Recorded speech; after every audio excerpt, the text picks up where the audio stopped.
한국 수상함 모든 최초 개념이 들어간 배는 다 저희가 했어요. 함정의 교과서를 저희가 만들었어요. 신기하고 이상한 배는 다 저희가 한다고. 건담을 아주 무겁고 크고 복잡한 걸 만든다 그래서 그 선두에 있다.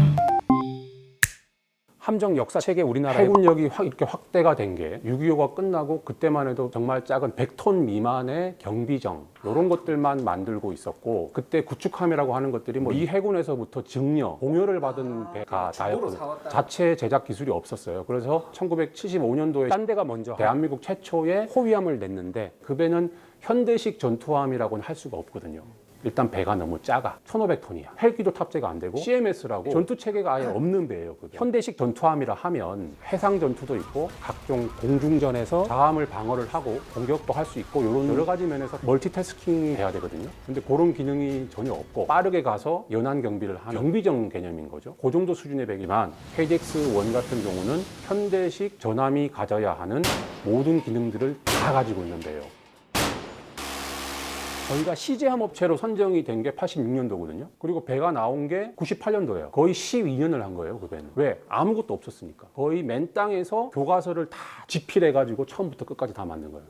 물론 그 교과서의 베이스는 미 해군 함정 기준에서 온 거죠. 정말 미국 본토에서 넘어온 청도. 얘들은 캐드가 없을 때 손으로 도면을 그리던 그 청도부터 해서 미 해군 스펙의 기준들을 사진으로 다 찍어가지고 협조를 받은 거예요. 몰래 찍은 거 아니고. 그거를 다 번역을 해서. 근데 그거를 그대로 적용을 하기에는 배값이 너무 올라가는 거죠. 거기는 천조국이니까. 그래서 그걸 한국 실정에 맞게끔 가성비 좋은 버전으로 만든 게 KDX-1이거든요.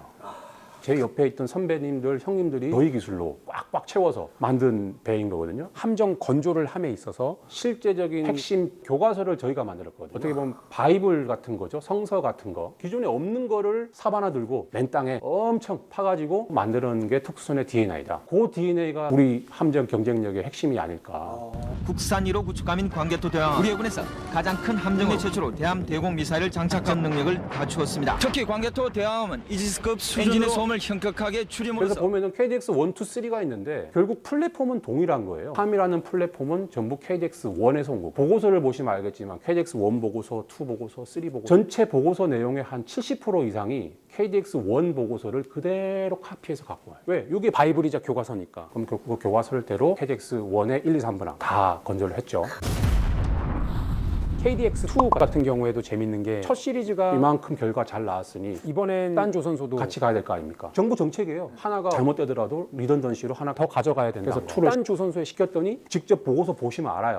다 똑같네. 재원이 늘어나고 물리적인 디멘전이 바뀐 거랑 배가 좀 길어지고 무장 조금 더 들어가고, 그걸 빼고 나면은 KDX-1하고 똑같네. 기대를 하고 시켰는데 괜찮은 아웃풋이 안 나왔다는 거죠. 그러다 보니 야, 그럼 이거를 차라리 그럼 CJ함을 다시 뭐 원점으로 해가지고 KDX-2라고 기본 설계를 했다고 하는데 이게 좀 많이 부족하다, 얘가. 우리가 생각하는 좀 그런 것들이 안 들어가 있다. 그러니 상세 설계를 니네가 하면서 뭔가 좀 더 개선해서 그걸 좀 보충을 해라. 그 의미로 우리한테 다시 기회가 왔다고 하더라고요. 그렇게 해서 기본 설계는 딴 데서 했지만 상세 설계 및 CJ함을 저희가 한 거예요.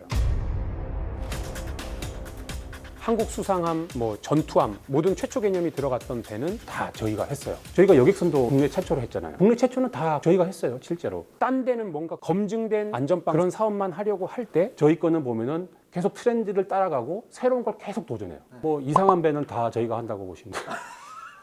처음 보는 배, 괴상하게 생긴 배. 딴 데는 안 하잖아요.